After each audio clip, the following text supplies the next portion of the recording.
Atos, capítulo 11, primeira parte. E ouviram os apóstolos e os irmãos que estavam na Judéia, que também os gentios tinham recebido a palavra de Deus.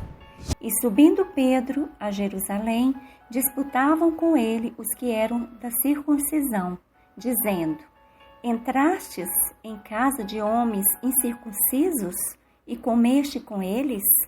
Mas Pedro começou a fazer-lhes uma exposição por ordem, dizendo: Estando eu orando na cidade de Jope, tive num arrebatamento dos sentidos uma visão. Via um vaso como um grande lençol que descia do céu e vinha até junto de mim. E pondo nele os olhos, considerei e vi animais da terra, quadrúpedes, e feras, e répteis, e aves do céu. E ouvi uma voz que me dizia: Levanta-te, Pedro, mata e come. Mas eu disse: De maneira nenhuma, Senhor, pois nunca em minha boca entrou coisa alguma comum ou imunda. Mas a voz respondeu-me do céu, segunda vez: Não chames tu comum ao que Deus purificou. E sucedeu isso por 3 vezes. E tudo tornou a recolher-se ao céu. E eis que na mesma hora pararam junto da casa em que eu estava 3 homens, que me foram enviados de Cesareia. E disse-me o Espírito, que fosse com eles, nada duvidando. E também estes 6 irmãos foram comigo. E entramos em casa daquele homem. E contou-nos como vira em pé um anjo em sua casa, e lhe dissera: Envia homens a Jope e manda chamar a Simão, que tem por sobrenome Pedro, o qual te dirá palavras com que te salves, tu e toda a tua casa. E quando comecei a falar, caiu sobre eles o Espírito Santo, como também sobre nós ao princípio. Atos, capítulo 11, segunda parte. E lembrei-me do dito do Senhor, quando disse: João certamente batizou com água, mas vós sereis batizados com o Espírito Santo. Portanto, se Deus lhe deu o mesmo dom que a nós, quando havemos crido no Senhor Jesus Cristo, quem era então eu, para que pudesse resistir a Deus?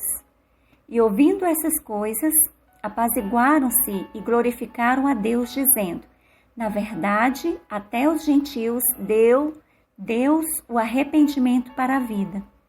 E os que foram dispersos pela perseguição que sucedeu por causa de Estevão, caminharam até a Fenícia, Chipre e Antioquia, não anunciando a ninguém a palavra, senão somente aos judeus.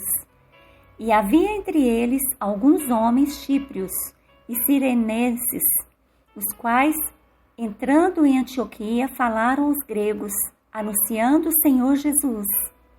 E a mão do Senhor era com eles, e grande número creu e se converteu ao Senhor.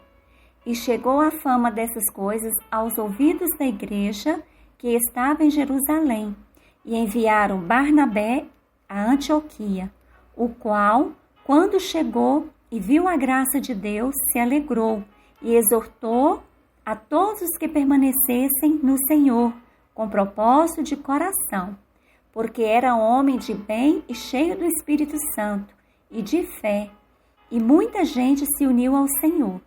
E partiu Barnabé para Tarso a buscar Saulo, e achando-o, o conduziu para Antioquia.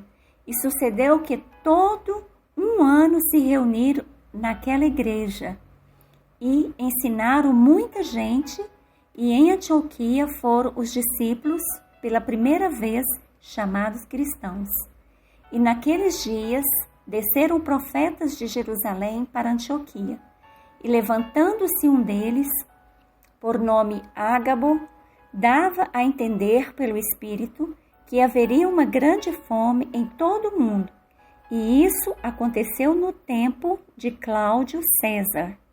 E os discípulos determinaram mandar, cada um conforme o que pudesse, socorro aos irmãos que habitavam na Judéia, o que eles com efeito fizeram, enviando-o aos anciãos por mão de Barnabé e de Saulo.